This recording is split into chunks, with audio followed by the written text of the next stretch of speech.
Humans learn through modeling. The brain's like a garden. It doesn't care where you plant. Sometimes the very things we need to do are actually counterintuitive to what we think is logical. You are the way. You're the model. So whatever you want for your family, be that example. Gratitude and letting go bring more of the good things that you want into your life. Hey there, this is Greg Denning. We want to reach as many people as possible and help as many families as possible with these conversations. And we want to keep this podcast ad-free forever. You can help us do that by subscribing on Spotify or Apple Podcasts or wherever you listen, your favorite platform, and on YouTube. And leave a quick review and share your favorite episodes with friends and family. It makes a big difference. Thank you for being a part of this very important movement. Ladies and gentlemen, welcome to the Extraordinary Family Life Podcast. We're your hosts, Greg and Rachel Denning. Super excited to talk about a lot of stuff today. We got an awesome, long, heartfelt question that touches on so many issues, but these are fundamental struggles that I think all of us can relate to in some way, shape, or form. And this was interesting. So some of you might, aspects of life are going to be really easy for you, while other aspects will be very difficult. And that's just true for the human experience. So maybe you've never struggled with being overweight or out of shape. Maybe you've never struggled with finances. Right. Maybe you've never struggled with your spouse. Right. It's just or everything's your been kid. smooth. And so we tend to think, well, no, that's not an issue. No big deal. But there's something where you're coming up short. And hopefully you've tried and are trying, and sometimes you still don't get the result you want. And I think essentially that's what we'll end up talking about today is like when you're making those attempts and you're reaching for it, you're grasping for it, you're fighting for it, and it seems to elude you and evade you, that thing. So if we talk about certain aspects today and you're like, that's easy for me, this is irrelevant, use these same principles and practices for the thing that's not working. Let me re-emphasize this real quick, because it is so important to realize that we have to succeed holistically. It has to be the whole life. If you're only, like they say, a one-trick pony, and you have one or two things you do really well, and you're like, I'll just play that card, and that'll be my thing. So I'm really good at that, and so that's what I'll put forward all the time. Hey, I'm so and so, and this is what I do.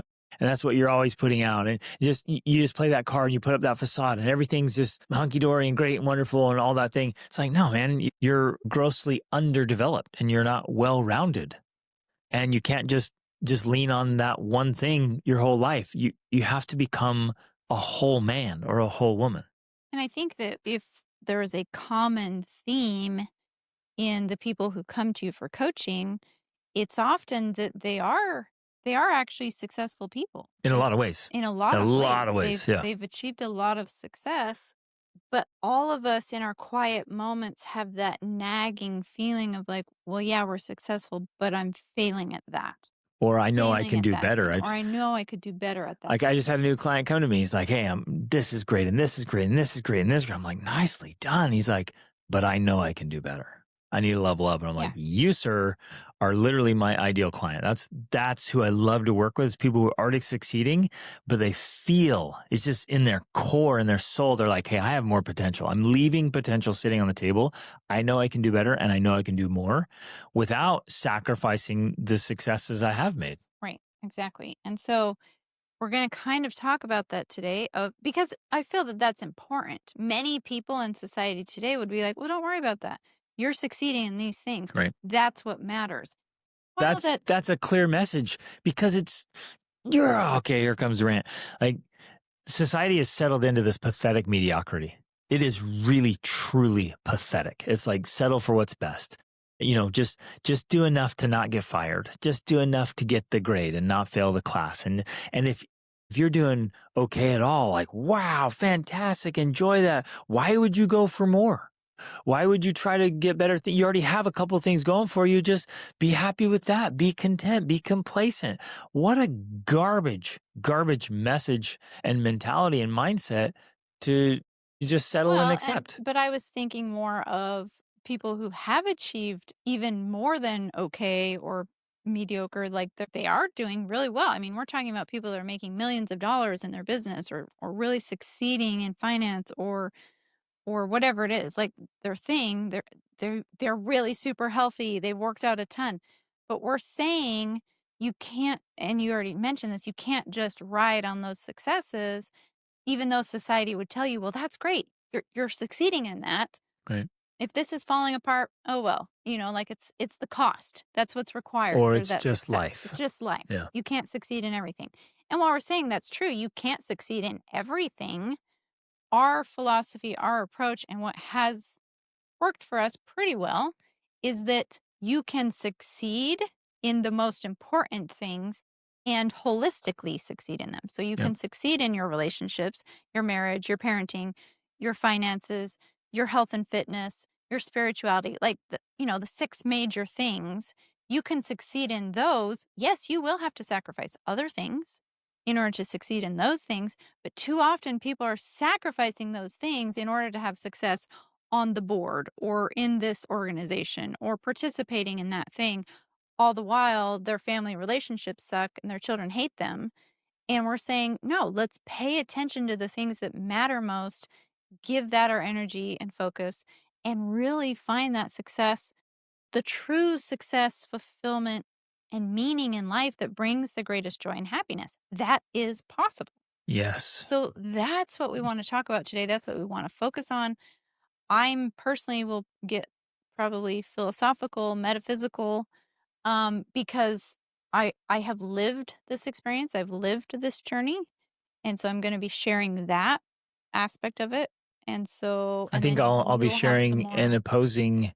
No, it's not even opposing, but it's maybe, I think what will Two sides happen of the today, coin, maybe. exactly. It'll be two sides of the same coin Yeah. because there's going to be different aspects to success. I do want to point out though that one of the core problems that cause good people, we're not talking about like lamos and losers. We're talking about good people. And we're not talking about people that are actually, maybe I'm just trying to, I feel bad sometimes when you say lamos and losers because And I we do too. recognize the I'm inherent not value of trying all to. human Yes, beings. exactly. I'm not trying to tear people down.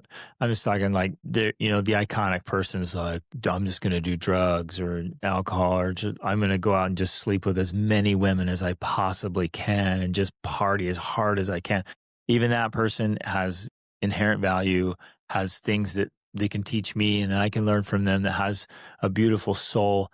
And in all honesty, even when you see that kind of stuff, it's like that. I guarantee there's something lost or broken or hurting, some experience there. So I get all that, but I guess I want to emphasize we're not talking about somebody who's Are, purposely trying to run off the cliff. I'm yeah, talking about people who they're are not really doing drugs. striving They're to do not, good. many of them aren't drinking. They're not like, they're trying to live good lives They're trying to live and family be lives. good people. And yet, here's what I was getting to: good people in their families, their priorities are screwed up. And it's so hard. It's especially so hard because they think their priorities are straight. It's hard to see it. So Yeah. they're like, no, It's a like nuance. I'm putting everything first. And I'm like, I'm doing all the right things and I have all the, I'm like, no. When I stop and I get a chance to look carefully at your life, I'm like, no, your priorities are screwed up. And that's what's And struggling. I think the reason you say that, and the reason we know that, is because when we are truly aligned with our priorities, we feel it. We feel aligned, which means we feel not that everything is perfect in your life and you never have any struggles, challenges, or sadness, but you feel a sense of meaning, you feel a sense of fulfillment, you feel joy, you feel happiness. Again, not all of the time, but more of the time, most of the time. That's how you know your priorities are aligned, because you actually feel those things. So, as we go through this question and talking about it today, I want to emphasize that we know that we're off if things still feel off. If we still are struggling, which we're going to get into with this question, if we're still struggling every day to get up, to make it through the day, to just survive, something is off. That is how we know, because when we are aligned, it doesn't feel like that. And so that's the metaphysical, the spiritual aspect I want to talk about today is like, well, okay, I'm trying to do that. So what's actually off if I'm not feeling it, even though I'm quote unquote doing all the right things and Mm-hmm. checking all the boxes? Mm-hmm. Exactly. I want to share an experience I had this morning. just as kind of just a little insight, we have a guest coming who's kind of going to be house sitting and pet sitting for us. And, we invited him to have dinner with us last night, and he just got to meet the kids and see me and Rachel and meet us and just talked and stuff. So we got out this morning and we're walking the dogs, and he's like, "Hey man, how long have you been married?" I was like, 24 years. It's like, wow, how do you do it? Like, you guys still got it. Like, you're still in love. I can see it. It's like, I can see the passion, the romance, and the spark. And like, after 24 years, and it's like, and I saw your kids. I thought those were for sure the oldest kids. Like, it's like, how old are you, man? How is this even possible? And I was like, well, I got married 23. He's like, still. It's like, bro, I never would have thought you were that old. Like, you're so fit, you're so jacked. And it's like, and your marriage is so great. He's like, how do you, and it was so cool. He's just so sincere. He's like, how do you do it? And I told him some of the things we do, and I shared some of the ideas and practices. And he's like, the problem is there's not enough models.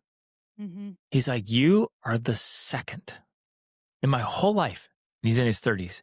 In my whole life, it's the second person I met that had a genuinely awesome marriage. There's only one other person. He's like, you just don't see it. So he's like, how do I know what to work towards or what to go? Like, how do I even know how to pull it off? Because it's not modeled. It's not obvious. It's not common. It's like, how do you pull this off? So it was a cool conversation. I got to share some practices and principles with him and blow his mind of what's possible. But it was so cool for a stranger to come into our world and be like, wow, okay, I can see that you have it, that it's actually possible, but how do you do it? Right. Well, and I honestly, and I didn't even know that. You're just telling me this for the first time, that conversation, which is so special and touching my heart. Mm. Honestly, I think he's touching on the major problem we have in society today. And that is that it is not being modeled. And as human beings, we primarily learn through observing and modeling. Like that's how we learn how to talk. That's how we learn how to walk. That is how children learn to do essentially everything. It's how they learn to have relationships. So in a lot of ways, and I don't want this to feel hopeless, but I want it to hopefully give a perspective that maybe provides a little bit of grace. Like in a lot of ways, we're screwed from the beginning because it's not modeled for us. Right. We don't have someone showing us how to do it. So If if you haven't seen it up close enough times, like it's so hard to truly grasp. There's so many little nuances that all the time I'm just like, oh, but they don't understand this part of it. That's why they're missing it. So they're getting this, but they miss this, and that's why it's not working. Like that's constantly happening to me all the time because there's so many little pieces to this combination lock that it is difficult to communicate it in words. Like Right. it could literally, it would literally take a whole book and then plus more, plus meeting and live. Like there's so much that goes into it. But if you see it modeled for Yeah. you, then it's easy. Yep. Like our kids have an advantage because they see it every single day. Yep, day in and day out. And so it becomes intuitive for them. Well, and the people that come stay with us. So people come stay for weeks or months, and they get to watch day in and day out and see and observe it. That gives them an advantage, and we get to observe them. Yeah. And so then I can poach out some specific coach, like, okay, I saw that little interaction, and they're like, oh, that was kind of unconscious. I didn't realize I was doing that. It's like, there's your problem. Well, I think about that all the time too, because we also have some good friends that always come over and they have a 3-year-old and they've been asking me like, well, what do we do about these tantrums that she's having and different things? And the other challenge is the answer I give always depends on the specific interactions between the parent and child. So when I actually see it, then I'm able to observe and be like, oh, this is what's happening. And so I can notice what's going on. Oh, in this case, she's feeling disapproved of. And when she feels disapproved of, she wants to lash out in anger because no one likes being disapproved of. No child, no human wants to be disapproved of. And as a result, we end up acting out. It's kind of like a self-defense mode. And so when you learn that disapproval's at the heart of this, so I need to have unconditional love while still holding very clear boundaries of like, this is what's acceptable and this is what's not. But no matter what, I love you. And it's not about you. Right. It's about the boundary. Exactly. Yeah, that's so powerful. That then becomes the nuanced understanding that makes all the difference and that's a case by case thing. Like every Well, because child is it's very different. different. You might have a Every 3-year-old boy that's just every time he gets angry, he's just Yeah. hitting and biting and punching. You're like, this guy's a little raging Right. machine. I was like, wait a minute, he doesn't have any other vehicle for his anger, and he's is exploding. And maybe he learned that from you. Now you don't. You're like, well, I don't hit. Yeah, but you explode. Yeah. And so he's like, okay, yeah, that's what I do. And so there's so many And little so aspects to in our this. coaching, we'll say things like, well, tantrums are preventable because if you meet the underlying needs, then there's no need for a tantrum. Yep, How that actually plays out in the real world is going to be nuanced, like we just discussed. In exactly. one case, it's a need to simply have an outlet for anger Yep. because anger is a valid emotion, but it just needs an appropriate outlet. In another case, it needs to meet the need of being approved of, right? And so there's so many layers and levels there, which is why everything we're talking about today can feel so challenging and can feel like, well, I'm doing all the right things. I'm checking the boxes. I'm meeting their needs. And yet, in some subtle way, the needs are not being met. That's why the tantrums are still occurring, right?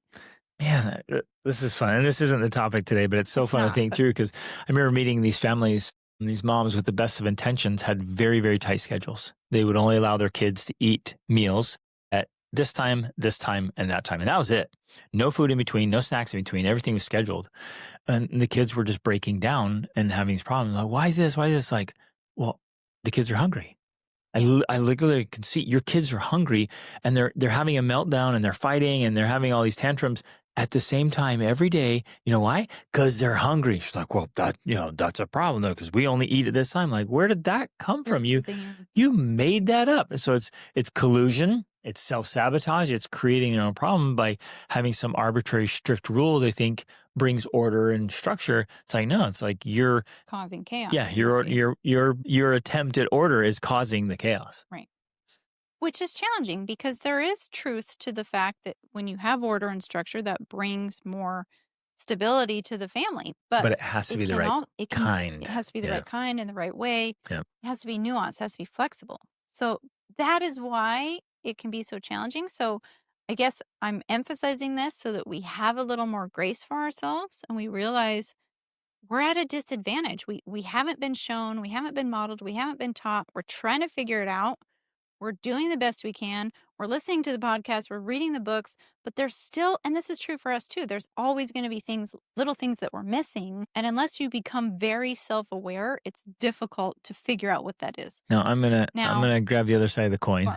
because while I agree with you 100%, and I would say that same thing. It's like be graceful, be understanding. You've never seen it done. You're missing these pieces. On the other side, it's like, man, your priorities are still jacked, and you're not doing what you're supposed to be doing. Well, I'm trying. Well, trying doesn't cut it. Do or do not. There's no try. Exactly. Trying doesn't produce results, period. If you're trying to eat well, that is not the same as eating well. If you're trying to exercise, that is not the same as exercising. If you're trying to date your spouse and trying to express love, that is not the same as doing it. And you don't get the results unless you do it. So you're sitting there, well, I'm just trying. Oh, I'm like, well, okay, then keep dealing with half results because you're only doing half actions.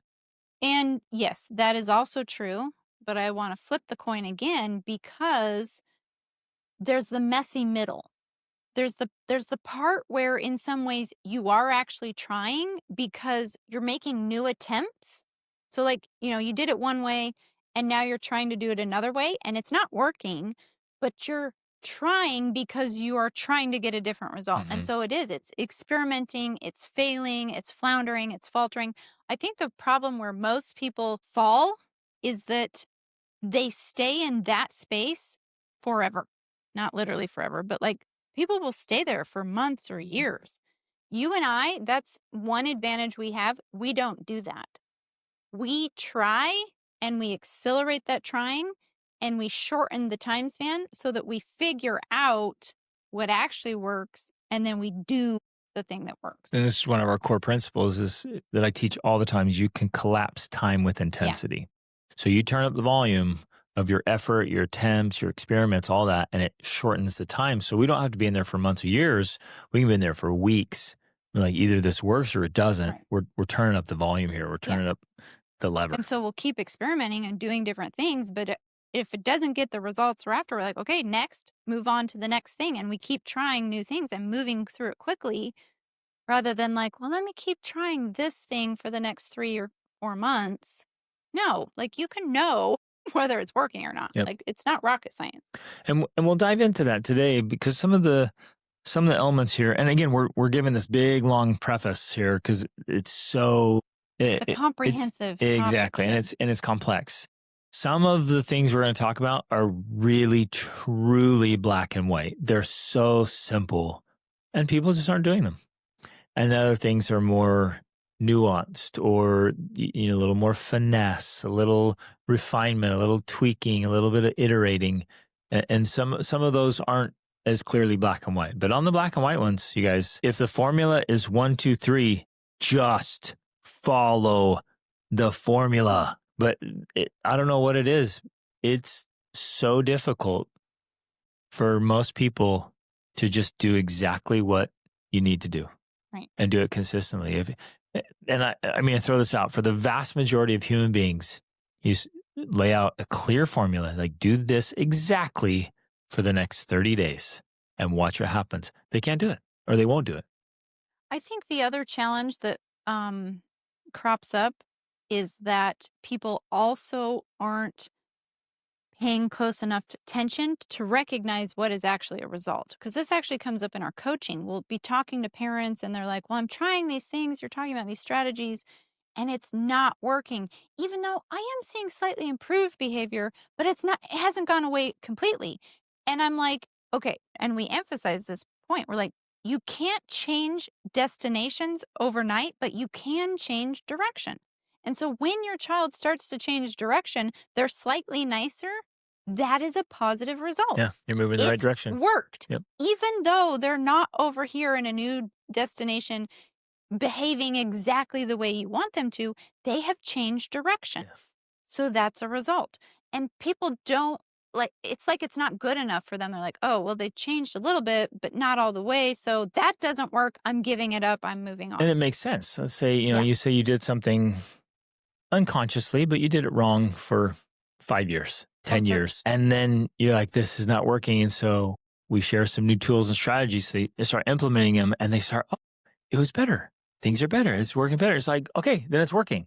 Yeah, but they're not this. Like, well, yeah, you're trying to make up for years of doing things the quote unquote wrong way. And now you think, so you do it wrong for 10 years and then 10 weeks, you're like, it's still not a complete transformation. Yeah, it's going to take some time, but it is working. Because you're now the results are coming in the right direction. Exactly. So that's something else we have to pay attention to. It's like, well, are you heading in the right direction? If so, then what you're doing is working. Yep. Keep doing it instead of saying, well, it doesn't work. Let me go back to what I was doing. That definitely didn't work. Love it. Okay, so I'm going to skim this email. It's very long, but I'm going to try to bring out some of the most important points. So she says that she's essentially been following and learning from us since 2020. She really resonated with our approach, the extraordinary family life idea, with spiritual connection, focus on family unity, travel, adventure. Since that time, she's had a lot of great things that have happened. Much better relationships with her kids. As we talk about different things, she's like, yep, that worked. I tried it. Yes, that was super effective. I love that piece of advice. So fantastic. Yeah, so she's seeing positive changes. But I look at the big major challenges. Parents have been talking about, and the occasional disagreements are getting less and less frequent in our home. So it's beautiful, huge wins. Those We're are wins, celebrating. Right? We've also been on some wonderful trips, although they've never been up to the level of extraordinary that I watch you guys do, which maybe that's a whole nother episode topic of extraordinary adventures. But we are doing them. We're creating memories. We're having experiences, loving these times of family. But it has been a year since we went on a major trip because I am struggling. I can't seem to figure out how to create a really extraordinary family lifestyle. Here are the major things that are still out of whack. Social. While my relationship with my kids is better and in a pretty good place, it's not better with my husband and Neither is it with the kids with each other. So the sibling relationships are not great. Spiritual. I feel How are we gonna should we touch let on me these one at a time I'm or gonna scan and okay. then we'll touch on 'em. Spiritual. I feel no connection. No daily spiritual guidance. There are a few amazing moments in between and answers to prayer, but on a daily basis, I feel empty. Physical. I'm more overweight than when I started meeting with you. I have some family members, no matter what I try, they can't get healthy. They're dealing with pain for extended periods of time. They don't want to listen to my advice. I'm kind of summarizing now. But of course, I've never had to exercise with pain like they have. Ever since you started your 28-day challenge, I've had a goal to get at least 7 hours of sleep. But I can't even do that because I have kids screaming in pain, or I'm working late, or I'm lying in bed praying about how to create this family that I want, or I'm reading a book that just helps me relax, even though it's not about development, just to get my mind to calm down enough to sleep. Then financial. So that was all in the physical area. Financial. Our finances and debt are not in a great place, and I'm just trying to stay above water while not sacrificing the things that are most important to me. Our whole situation has, like home, cars, and stuff, has never been more broken or cluttered. Intellectual. I've read several of the books you suggested and listened to the podcasts, yet none of them really sink in, and I'm not implementing it the way I need to.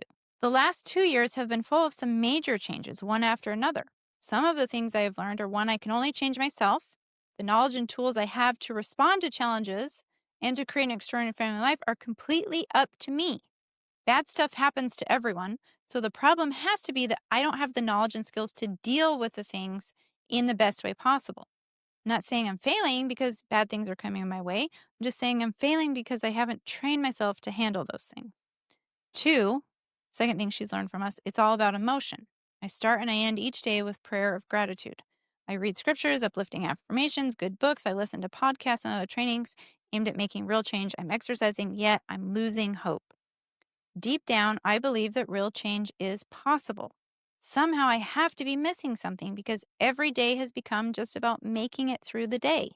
I wake up dreading the huge to do list, even when that list starts with specific things I need to do to connect with my husband and each of my children, which should bring me joy. I'm completely and totally exhausted.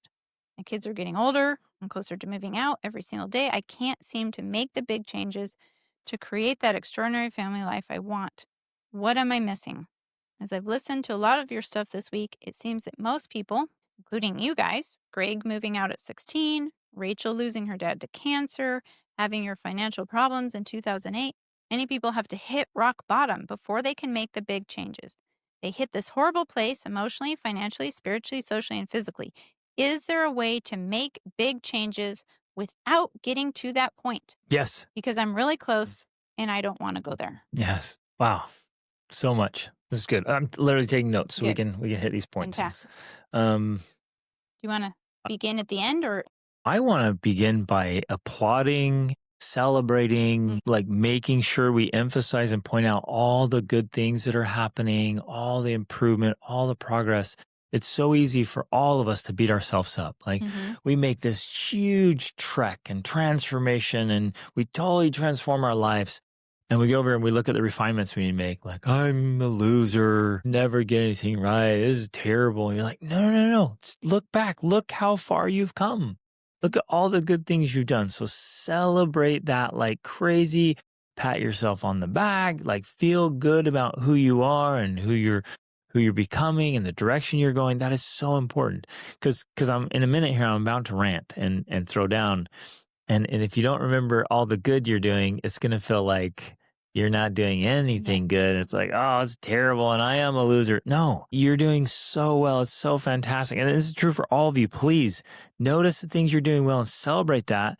And then get real gritty and real serious about the improvements. And I think that this is part of the human condition. I know it's something I've definitely struggled with, is that is the nature of, in some ways, the upward reach.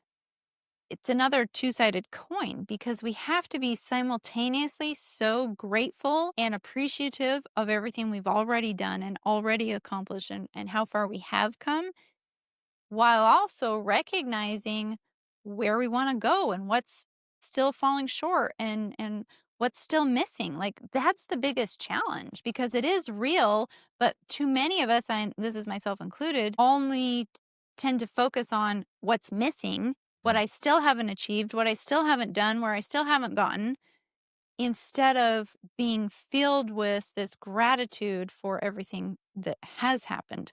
And, it's kind of the summary answer. That is a key to it. It's the Because she core. talks, one of the things she's learned is it's all about emotion. And that is true. The more gratitude you feel for everything you currently have, including your struggles, the easier it will be to create the things you want. Yeah. Like you have to be filled with like sincere gratitude. And this isn't just like checking the box gratitude, like, oh, let me write down my list. I'm grateful. This is like, I sincerely feel grateful for this Like challenge. it I permeates your soul sincerely and feel body. grateful for everything exactly the way it is right now. Like I'm grateful for it. Like I'm perfectly content right now with how it is. And at the same time, See, I don't operate like that. I have to operate like that. At the same time, I'm also discontent. So you have to be divinely discontent and content at the same time, which seems like a dichotomy. Like how can you do that? But you do need both. But Yeah. you have to do both. And I just had a little spark of insight here as you were describing that. I have built my identity on the things I've done well. So it's a two-sided coin. So you go over and you're like, well, what have I done? I've done this and this and that. And that's where I put my identity. That's where I put my confidence, my certainty, who I am. Then I go over to the other side of the coin where I have work to do. And that's where I put my work clothes on. Many, many people put their identity on that side of the coin. Like I'm a loser. I'll never be successful. I'm such a failure. I'm such a screw up. I'll never be enough. Their identity's on the wrong side of the coin. Go back over to the other side. Look at the successes. And that's where the identity is. That's where confidence and self-esteem, it's all right there. Then built on that and that deep gratitude you're talking about, then you get to work on the other side. Well, I think that that's very important, especially if you look at it from a metaphysical perspective, because you essentially attract more of who you are. Yep. And so if your identity is tied up in those positive things, well, then you naturally attract more of the positive things because your identity is positive. Exactly. Whereas if your identity is negative, You then just you're keep by perpetuating default negativity. perpetuating more negativity. You're perpetuating more of what you don't want. So in some ways, even this entire and this is not to tear down the person that wrote this or to tear down people who do this, but look at the energy that has gone into writing this email that's essentially, again, I'm not degrading this or anything. Woe is me. This is how sad my life is still. There's a lot of energy behind that. If this was me, because I don't want to also discount that energy, it's real.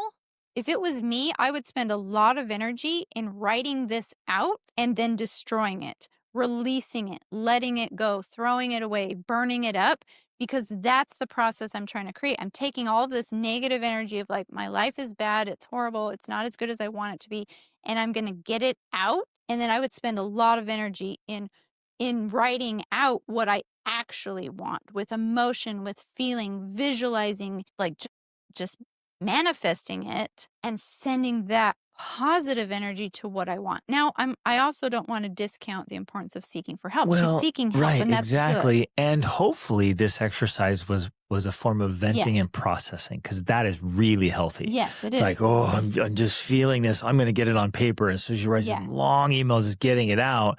Now, if it's released, wonderful. So those of you listening, please practice this and pay attention to it. What Rachel just articulated is spot on. And has most been of key us, to our yes, because we did the same thing. We put so much energy, like most people, into the negative. It's like, this is off. And it's like, so like energy and emotion and focus and attention. It's like all of this power into the negative. to what's not working. And you're like, well, what is work? Oh, that's okay. It went all right. And it gets nothing. It gets no volume. It gets no excitement. It gets no intensity and intention. It's just like, meh. whatever. And the passion is on the negative. So, Yeah. so then the brain and the universe is like, oh, okay, all this negative, this must be really important. We'll keep perpetuating this. Yeah, because as she mentioned, she's learned about the importance of emotion, and that is the key element to it. Our brain, the universe, karma, manifestation brings to us the things that we feel strongly about. So if we feel very strongly about the things in our lives that are not good, we actually get more of those things because we're a magnet Yep. that is literally attracting more of that into our life. Or another way of saying it, we just keep planting those seeds. And so our brain the brain's like a garden. It doesn't care where you plant. So if you Yes. plant weeds, it'll just produce weeds. If you plant good things, it'll plant good things. So what you're doing with that negativity, you're just planting seeds, more and more seeds. And the brain's like, okay, well, we'll keep harvesting this. that. We'll We're going to keep grow this like harvesting. Yeah. crazy because that's what you keep You planting. really like this. We're Yep. going to keep giving you more of it. And you're like, I don't like it. I don't like it. And it's like, well, you focus on so it. much You energy keep around it. thinking about it. It's always in your head. And so the brain just multiplies it. And so while she already has a good practice here of focusing on gratitude morning and night, the key here, though, is I can sense that she talks about dreading her day and dreading her to-do list. Well, that right there is an energy that will bring you more of the things you dread. Exactly. And in fact, I have gotten to a point, and you think, and I know logically, I get this because I'm actually a very logical person. Logically, you think, And you're a very emotional person I'm as both, well. yes. But I've leaned into the emotions more, I would say, within the last, I don't know, 5 to 10 years, where before that, I feel like I was more logical. Like I tried to be more logical all the time. So I have both sides, but.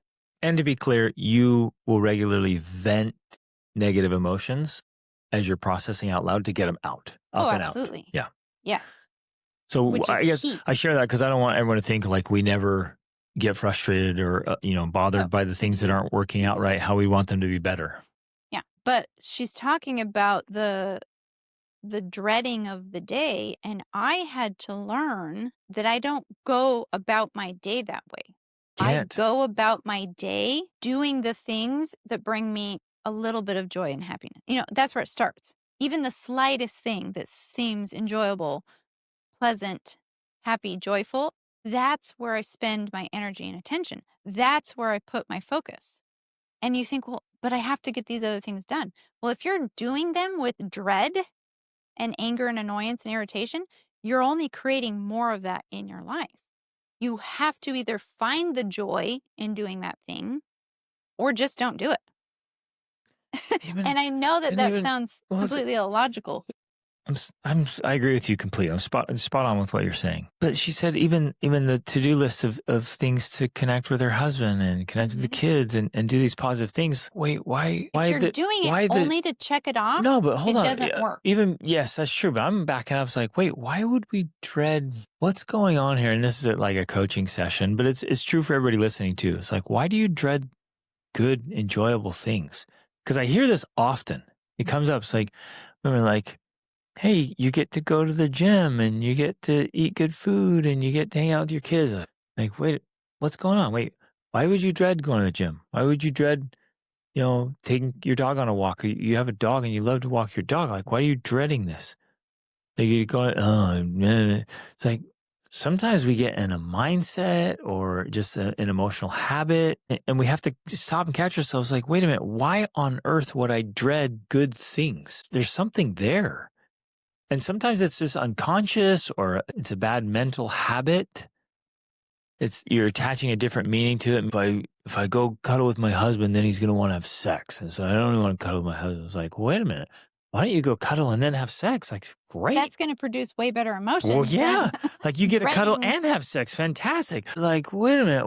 Why attach all the negativity to it? And you have this big negative experience instead of you go in and have two really positive experiences. Right. And I think as you're talking through this is actually a very important point.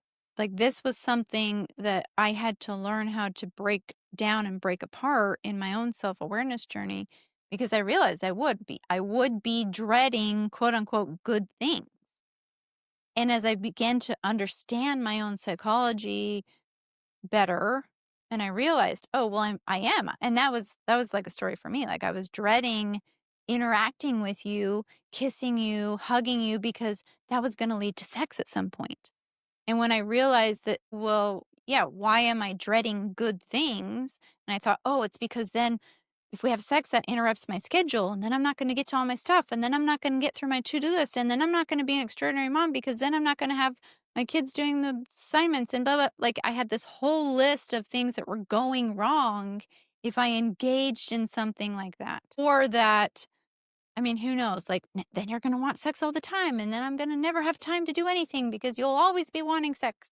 Like, I would make up all of these stories in my head of what was going to happen to me if I engaged in these certain behaviors, even if they were quote unquote good. Which, okay, I'm so glad you articulated that. That is a perfect example of messed up priorities that I was talking about before. And it seems it's so subtle and just just a little bit of difference. You're like, wait a minute, how are my priorities messed up? I have this amazing to-do list of all the things I need to do. Like, how is that a messed up priority? Right. Well, it's because you're putting that above your husband and above your kids. Right. And so if you're like, yes, that to-do list is awesome. Everything on there, great, fantastic. Go cuddle, go kiss, go hang out, make love, do things, and then work on your list. Yeah. And so now you flip the whole thing. It's like, I get to kiss and hold hands and cuddle. I get to have sex. And then I get to work on my list. And then I get to have this amazing life instead of have to. And this is frustrating. And then it's not exactly like I thought.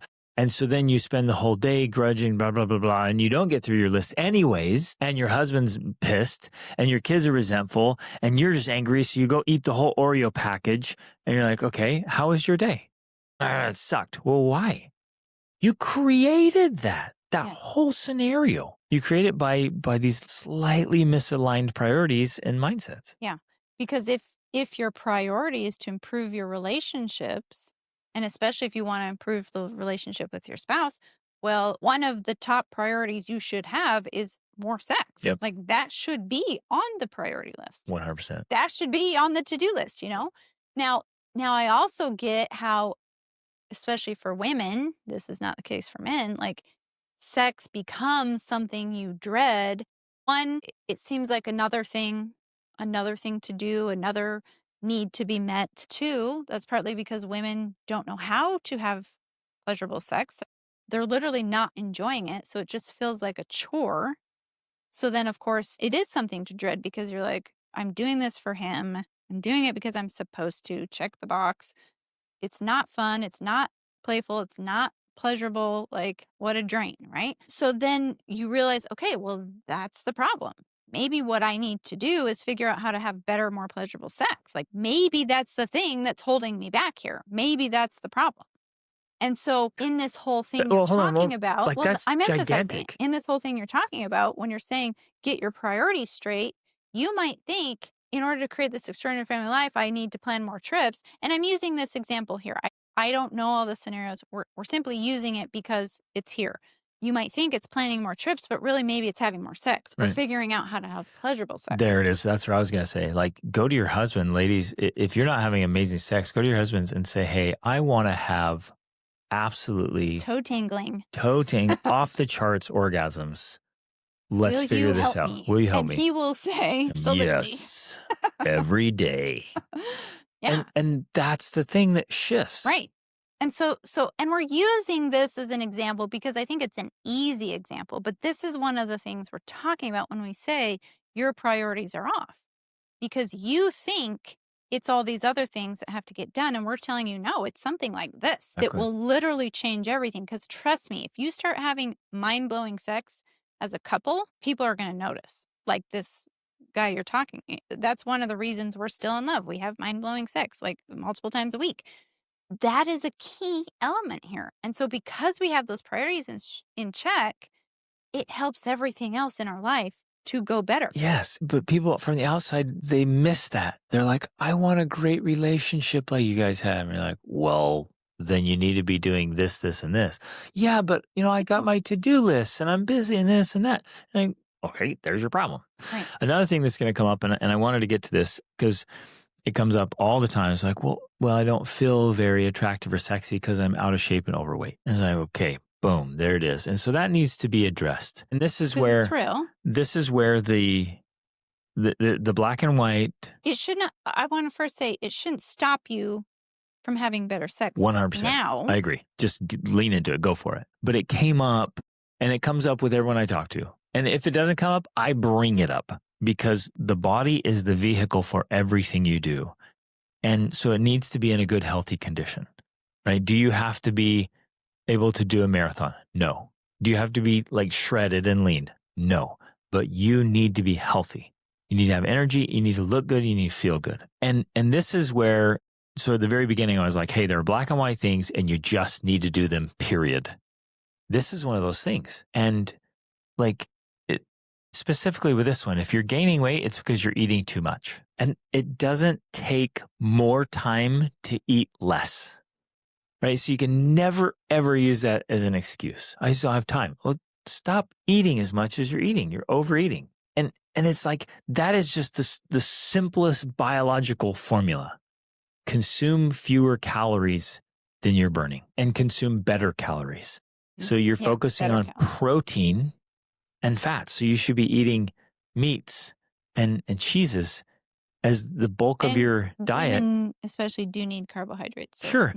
But we're going to get carbs. Like, it would take a superhuman effort to not get carbs, right? So people sometimes worry about that. I got to get carbs. Like, don't you worry. The carbs are everywhere. You can breathe in carbs when you walk in the grocery store. Like, the carbs will come. Don't worry about it. We need to focus on are the fats and proteins, and then eating less. And if you only did that, just that, like, say, well, I don't have time to work out. And I don't, and she mentioned, oh, my body hurts and there's pain and my kids, it was her husband and her daughter. But here, so we circle back, and I think this is the core for this whole conversation. And again, this amazing, we know her well, and she's amazing. And so this isn't like pick on her. This is for all of us because and everybody listening. We're talking to everybody. Yeah, we're talking to everybody about your situation. Yep. So we're using this as a specific example, but you've got to adjust it to you. The core here, and she alluded to this because she's like, it's all about ownership. It's all about me. It's all about leading the way. It's like, my family's health is bad. And so my very first question is, well, how's your health? And the answer in this case, well, it's not good. Okay, boom. There's the very, very first thing that I would focus on if it were me. I'm going to lose the weight. Well, how do I lose the weight? It's so hard. No, it's not. Eat less. I'm not starving myself. You don't even have to exercise more. Right. No, 90% of weight is food, not exercise. 90%, you guys. Eat less. So I'm going to, if it were me, I'm going to focus on meats and cheeses and creams and things like that. Get the good fats and proteins. Well, I would focus even more on the proteins first. Yep. And then the fats. Yes, 100%. And I'm going to eat less. That's it. And this is what one of the things I was alluding to is like, go for the next 30 days. 30 days without missing, have low calorie count. You can't not get better results. It's incredible. And so the very first thing here in the whole family dynamics is like, well, are you leading the way? The answer, no. So you want your family to be more organized and more friendly and more loving and more clean. But like, is your house cluttered? Are you keeping your spaces clean? No. There it is again. It's like, well, my kids, they fight with each other. And then right in that very same sentence is, well, my husband and I aren't great. So like, we can't expect our kids to get along if our marriage isn't spectacular. Or getting along. Well, no, we're going for extraordinary. This is extraordinary family life podcast. Like, this isn't the okay family life podcast. So we're going for extraordinary. So it all comes back to personal ownership. That's not to make any of us feel bad. It's to point out that is the way. That's the way. If you want your kids to get along, make your marriage amazing. If you want your kids and your family and your spouse to be healthy, you be the model. Be the poster child of healthy. If you want joy and peace and optimism, you can't wake up every morning and dread your life because all you're doing is spreading that negative energy in your family. Mm-hmm. Like, you have to lead the way. So if I want my kids to be happy, I'm going to be crazy happy. If I want my kids to be healthy and fit, I'm going to be crazy healthy and fit. If I want the finances, right? That was another thing that came up. Like, because the finances like pay for all the cool experiences. Like, well, we better get our butts after that and working on it hard and figure out the system and strategies to make it better.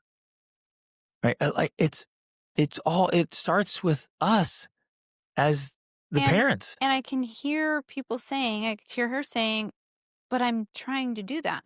And so I want to address this in a metaphysical way, but I do want to really quick add to what you're saying, because any of you who've listened to our podcast or know anything about us know that I spent 23 years of our marriage not exercising.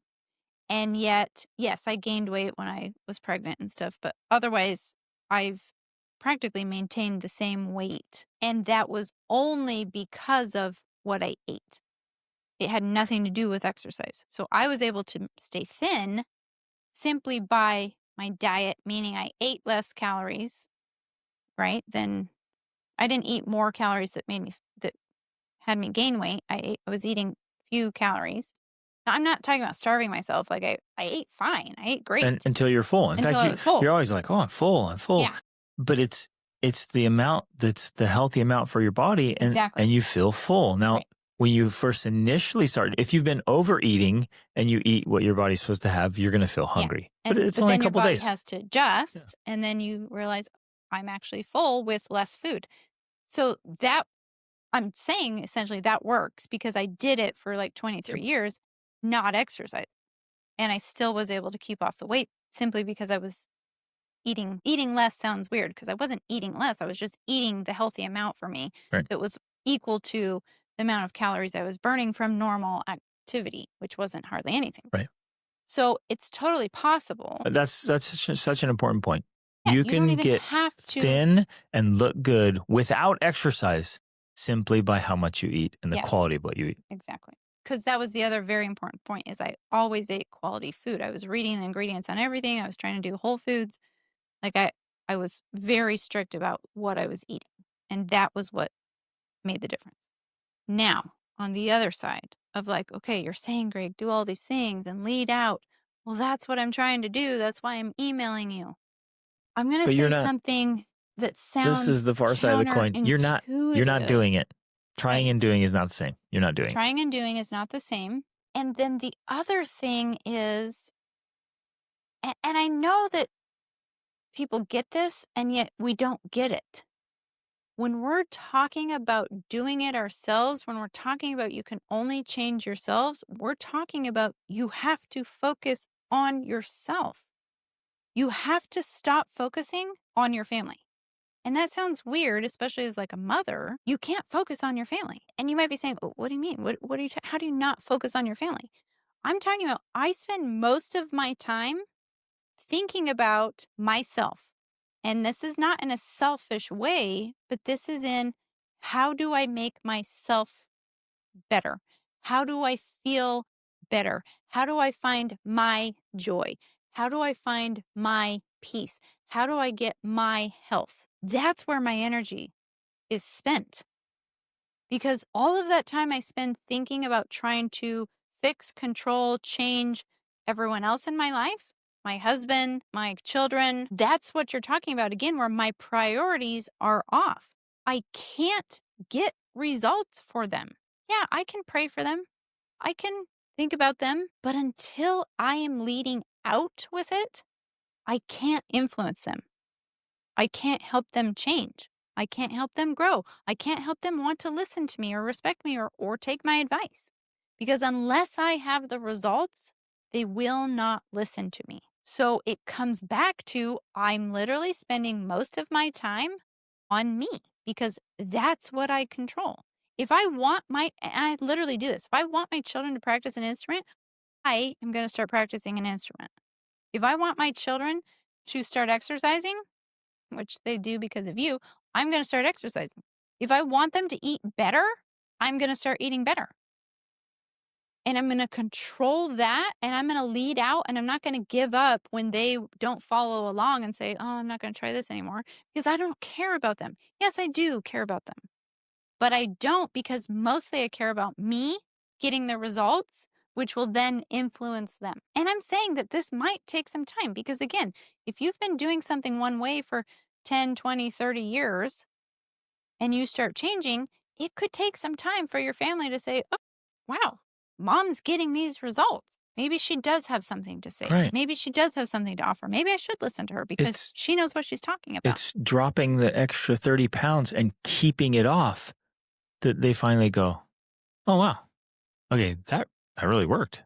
And wow, fantastic. Because every time I talk to my kids about what they should do to make their lives better, it's always more influential when I tell it from my perspective of like, well, when I was struggling with this or when I was trying to figure that out, here's what I did and here's the results I got. That convinces people way more than, well, I read about this and this is what you should do. And yeah, well, I'm not doing that, but Right. you should do it because the perfect illustration is if I'm 30 pounds overweight and I'm just like, guys, we've got to be healthier. Hey, stop, don't eat this. We've got to be healthier. We've got to be healthier. They're just looking at me like, what are you talking about? You're such a hypocrite. Like, it's not working for you. I'm not even going to listen to you. We've got to get ourselves and our lives in order. And that sounds blunt and hard and painful, but it's the absolute truth. It is the power with which we can lead our families. It's the painful truth pill you and I have had to swallow multiple times along our whole parenting journey. It's like realizing, yeah, I'm not leading out in this thing. No wonder they won't listen to me. No wonder they're not following along because I'm not doing it. But if I simply try to quote unquote get them on board before we do it, like I'm waiting for them, it's never going to happen. Right. No way.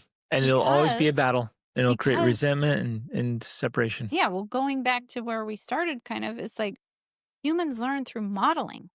But modeling only happens when they see the model, when they see the example. That's when they're like, oh, that's what you're talking about. Okay, now I can see it. Now I get it. Now I want to follow. But without that, there's no vision, there's no drive, there's no purpose, there's nothing motivating them to want what you're trying to describe because they can't see it. They have to see it. And they have to see it in you. Yes. So again, I mean, at the risk of overemphasizing this, but I don't think so. I don't think you can overemphasize it. I don't know how to emphasize it enough. Think about whatever you want for your family and then ask yourself, are you doing it very well? If you want your family to be happy and peaceful, are you really happy and peaceful? Are you really healthy and fit? Are you really in love? Are you good at solving problems and handling difficulties? You are the way. You're the model. So whatever you want for your family, be that example. It's that simple. Yes, and then it's you that turn simple it, and it's that challenging, but yeah, but then this is where I come back. I'm like, hey, you keep, let's say your house is cluttered and messy or your kids don't clean up their rooms. Again, if it were me, I'm like, okay, this weekend, this whole house is getting put in order and it's staying that way, period. It's going to become my obsession. And there may be truckloads going to the dump or to the, donation center, but it's getting done. Or, I wouldn't do it that extreme. I would just begin the process. Okay. But this is me. Like just maintaining organization. I just clean and I clean out and take stuff and, it would become a way of being rather than like a weekend project. I share that because I know a lot of people have been trying for years. And it's like, no, we're done. We're done trying. It's time to do. And so you take this bold action like a pattern interrupt, boom, and then implement the way of being. For me, it would be, because I want to give you guys some tools. Like, so some of you, you each have your individual struggle. You've been trying to get results. It's not working. For me, I'm going to take the next 30 days. I'm going to be obsessed. I'm going to go all in. I'm going to lean into this. And some of you, and I've helped clients do this, you could drop 20 to 30 pounds in the next 30 days. Like you could change your body and your life and your energy levels and everything if you'll just do it. There's a couple of things I want to really point out here, because while we are still talking about doing and just doing the thing, we also want to re-emphasize the importance of doing it in the right Mm. way and in the right spirit and in the right energy. Because if you just do it like to muscle through it, to get it done, to check the boxes, that's actually the wrong sort of energy that brings you more of what you don't want. So you have to learn how to do it from a place of gratitude, joy, like wanting to do it. And I'm really serious about this. If you don't want to do it, then, and especially for women, this may not always be true for men because they operate in a different energy, a different space. Don't do it. I literally, because she talks about, again, going back to the dreading getting up. I literally, in the morning when I wake up, I don't think about I do. I think about my to do list. I think about things that I need to do, but I look for the thing that excites me. I look for that little thing that brings me a little bit of joy. And it doesn't have to be a big thing. Like yesterday morning, we got some new goats and they're pygmy goats and they're afraid of us at the moment. And I got up and I thought, oh, I'm going to go see if I can make friends with the pygmy goats. Right? Like that was the little teeny thing that made me excited for my day. It wasn't a big deal. And yeah, I still have a lot of things on my to do list I don't necessarily want to do. But that was the little spark of joy that started my day. That's how I start my day. It's sincere, it's not fake, I'm not forcing it. I'm looking for that little spark. And then as I go through my day, I'm looking for those sparks. Yes, I have a list of things that need to get done, but I try to be guided by the sparks of joy. This is the thing I want to do now. This is the thing I want to work on next. I need to clean the house. Okay, I find a little spark of joy in organizing this kitchen cupboard. Like, it doesn't have to be a big thing, but that way of approaching it is like magic when it comes to modeling, you know, leaning out, finding the meaning that you're looking for in your life, because ultimately that's what we're after. We're after finding meaning, purpose, and joy in our lives. And it doesn't come because everything is perfect. It doesn't come because everything's now clean and organized and nobody's fighting and everybody's getting along. It comes in the journey. There is no way to happiness. Happiness is the way. That's what the Dalai Lama said. Happiness is the way to getting what it is you want. And not to be done in a manipulative way, but like finding the happiness is how you get to happiness in the small daily things that you're doing. I know for me, I have to focus on the result I want because I Mhm. don't always enjoy the method to get there. Right. So if I'm looking for motivation or happiness or something, the excitement, it's in the. I think I've been working on stretching wire and fixing fences, and when you're doing it, you're like, "Grr, this is so frustrating." But I keep thinking, man, when this is all enclosed, that's what I want. I've wanted that for months. Yes, I'm going to go work on that because I want the result. Yes. So that's what Good. draws me Mhm. forward. Because you might be thinking, people might hear you say, well, if you don't feel like doing it, don't do it. And they're like, well, I don't feel like restricting my calories. So I'm not going to do that. I'm going to take Rachel's advice and just eat as much as I want because that's what I feel like doing. But that's not the result you want. It makes you feel like crap Mhm. overall. So restricting those calories and feeling hungry for a time, great. So be it. Yeah. Yeah, so it's definitely, and I do the same too. There is this interplay that sometimes it's just finding that little spark of joy, Hmm. but then there's definitely also like the outcomes. For me, because right now my focus is on actually building muscle. So I'm quote unquote restricting calories in a different way because I'm focusing on protein. And so it's the same thing. Like, okay, what do I want? I want to build the muscle. And so that's why I'm sacrificing whatever it is I'm doing so I can get that outcome. So that's Hmm. good. There was another thing, but I forgot it now. So That's it'll good. probably come to me. But Just make a 30-day oh, plan. actually, I do Oh, remember. Sorry. I remember it now because I scrolled. She talked about this, and this is a very important point that I guess we can close on. She talks about the rock bottom or the breaking point. And as I was reading that, you're like, no, you don't have to. Although many people, ourselves included, have experienced the breaking point or the rock bottom in order to create the real change. Because we finally get to a point where we're willing to, I think in some ways, let go, surrender, recognize that we're not in control. At least for me, many of my breaking points, because I've actually had more than one. She's mentioned a couple, but I've had more than one low point rock bottom, breaking point, but they all essentially had what I would say the same message. And it was this message of, you're not in control. You are not in control. And a couple of them have been, yes, things can always get worse. Yes, they can. Things can always get worse. So what you have to do is surrender to that possibility, but also surrender to allowing good things to come into your life. Because as we've already kind of talked about, we're very often keeping the good from us because we're so focused on the negative.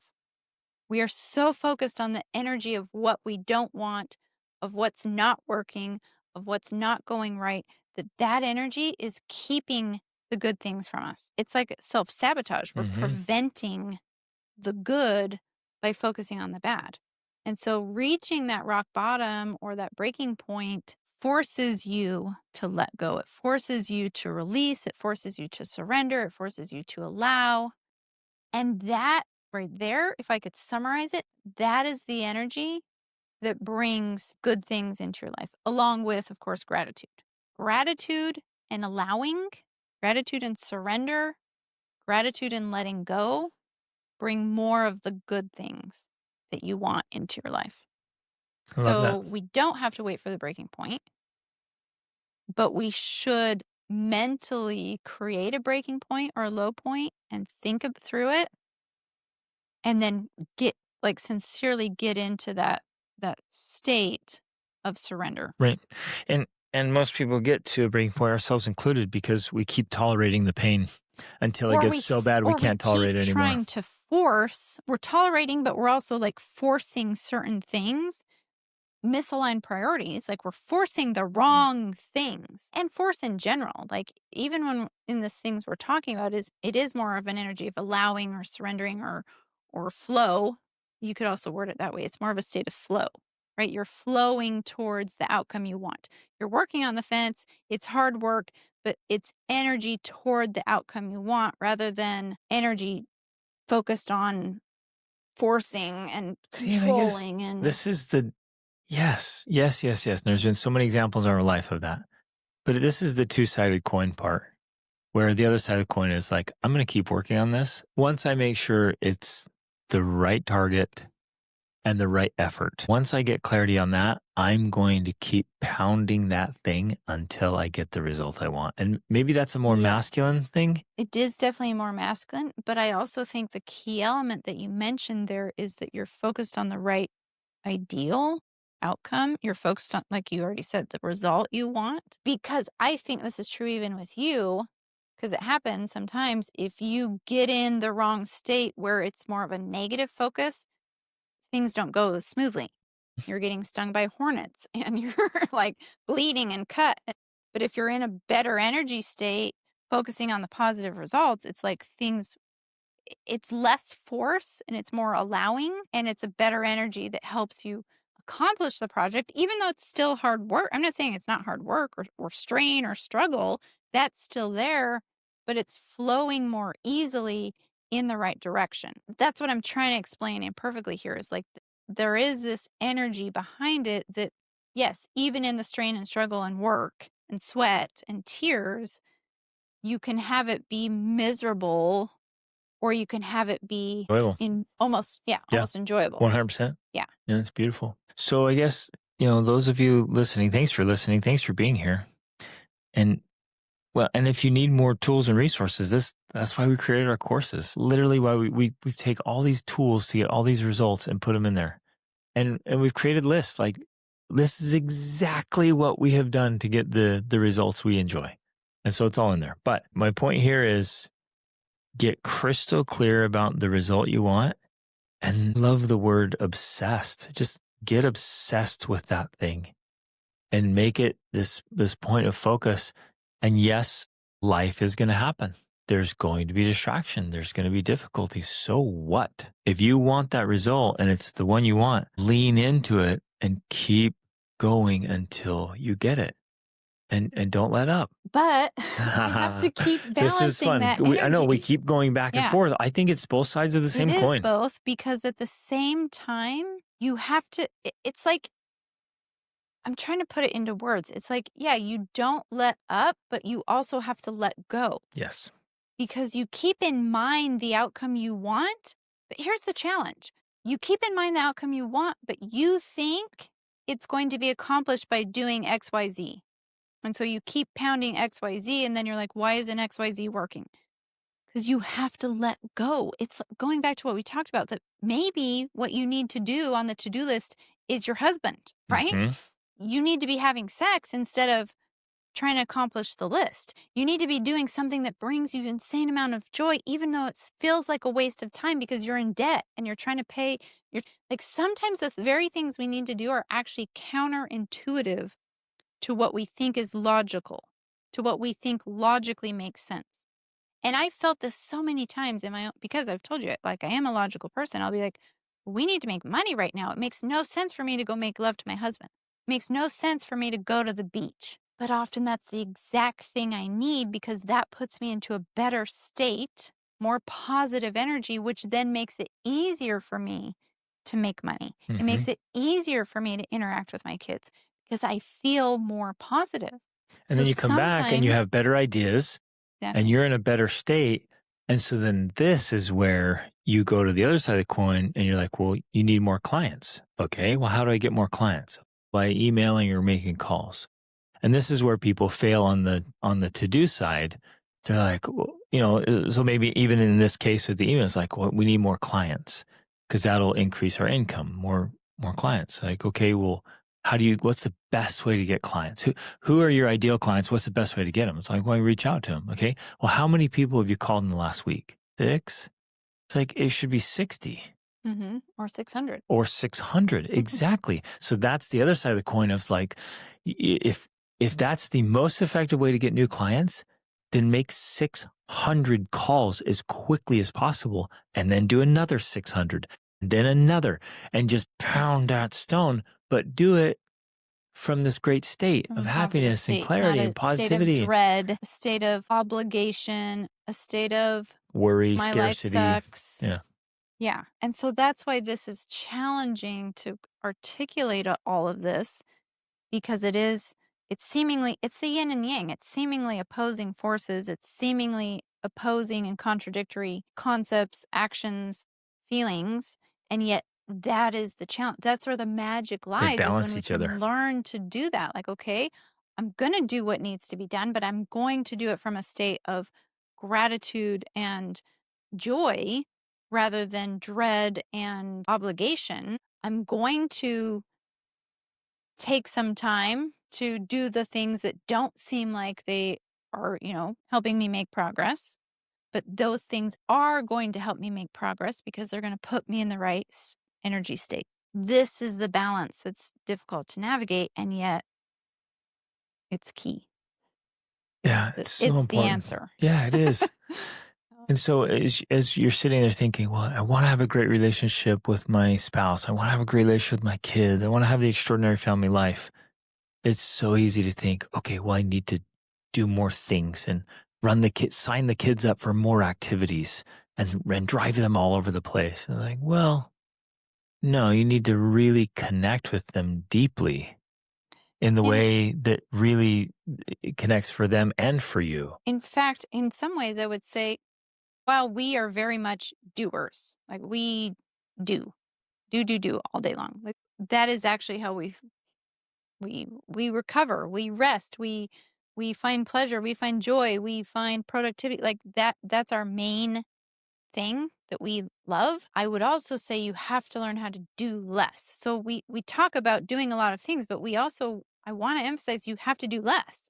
And what I mean by that, So you do fewer things. but you do more of the right thing. Exactly. And one of the ways that I've learned to do that is by and asking myself, asking God, asking the universe, what is the next best thing I should do? So I have my whole list and I have this idea of how it's going to be done.